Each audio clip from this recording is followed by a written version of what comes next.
Secret تھا ترکی کا؟ دو چیزیں میں سمجھتا ہوں. جیسے ایڈوکیٹ صاحب یہ تھے کہ جب نیا ترکی بنا 1924 میں تو مصطفیٰ کمال اتاترک کو اللہ تعالیٰ نے زندگی دی. وہ 1938 تک زندہ رہے اور جب تک وہ زندہ رہے انہوں نے ہر شعبے کے اندر اصلاحات کی، سیاسی، معاشی، معاشرتی، نئی زبان دی، خود رسم الخط دیا. ہمیں اختلاف ہو سکتا ہے، مجھے بن حیث مصنف ہو سکتا ہے کہ جی انہوں نے رومن جو ہے وہ رسم الخط شروع کر دیا اور جو عربک تھا اس کو چھوڑ دیا. میرا ذاتی اختلاف ہو سکتا ہے کسی بھی وجہ سے. تو انہوں نے ایک پلیٹ فارم دے دیا. ہماری بدقسمتی یہ رہی ہے کہ ہمارے بانی پاکستان جو ہے وہ پاکستان بننے کے بعد ایک سال تک وہ زندہ رہے اور اللہ تعالیٰ کی رحمت میں چلے گئے. یہ صورتحال رہی جیسے ذوالفقار صاحب نے کہا تالۂ آزمائی رہی ہے یہاں کے اوپر. جمہوریت کو پھلنے پھولنے نہیں دیا گیا.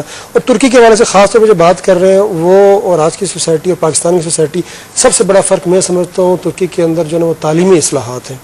اور وہ تعلیمی اصلاحات نہ صرف کہ ترکی کی گورنمنٹ کی طرف سے ہیں بلکہ سول سوسائٹی نے بھی اس طرح کہ وہاں تعلیمی نظام ایسا دیا ہے کہ جس تعلیمی نظام کے بلبوتے پہ کھڑے ہو کر انہوں نے اس وقت جو ہے وہ ساری ترقی کی ہے. جیسے میں مثال دینا چاہوں گا کہ وہاں مذہبی تعلیمی دی جاتی ہے تو اس کے لیے امام خطیب اسکول ہیں.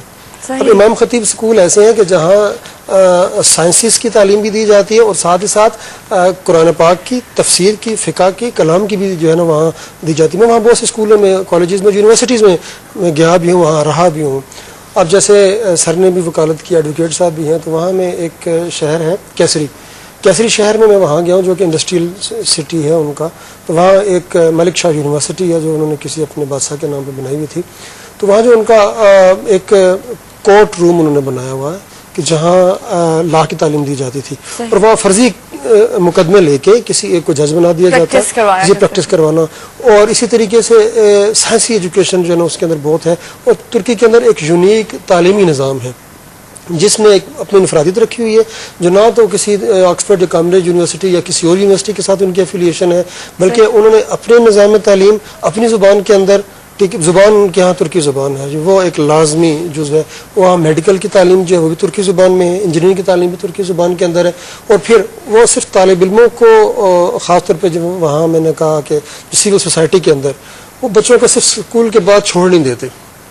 اسکول، اس کے بعد شام کا ہاسٹل ہے جی، کالج ہے، اس کے ساتھ بعد میں ہاسٹل ہے جی، اور یونیورسٹیز ہیں اور اس کے ساتھ بھی ایسا. پھر کیریئر کاؤنسلنگ ہے اور پھر سب سے بڑھ کر یہ کہ وہاں ایک تنظیم ہے، ٹھیک ہے، جو کہ طالب علموں کی اصلاحات کے لیے ایجوکیشنسٹ ہیں وہاں، فتح اللہ گلن.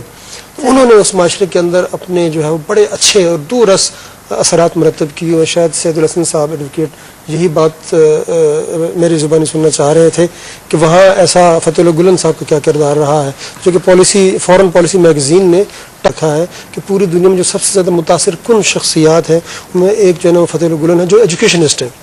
بعد میں مذہبی مسئلے بھی ہو سکتے ہیں، مفکر بھی ہو سکتے ہیں. تو تعلیمی بنیاد انہوں نے اتنی مضبوط کی ہوئی ہے. اور یہ خوشی کے بعد میں پاکستانی ناظرین کو یہ بتانا چاہتا ہوں کہ ترکی نے پاکستانی طلباء کے لیے بھی اپنے دروازے کھولے ہوئے ہیں. اس وقت ترکی میں کم و بیش 500 یا 600 کے قریب طالب علم ہیں. جب میں گیا تھا تو مجھے بتایا گیا وہاں وہ بچے وہاں کے مختلف یونیورسٹیز میں، اسکولز میں اور کالجز میں پڑھ رہے ہیں. صحیح. اور اگر ہم اپنی ایجوکیشن کی طرف توجہ دیں تو ہم اپنی سوسائٹی میں چینج لا سکتے ہیں، اپنے سسٹم میں چینج لا سکتے ہیں.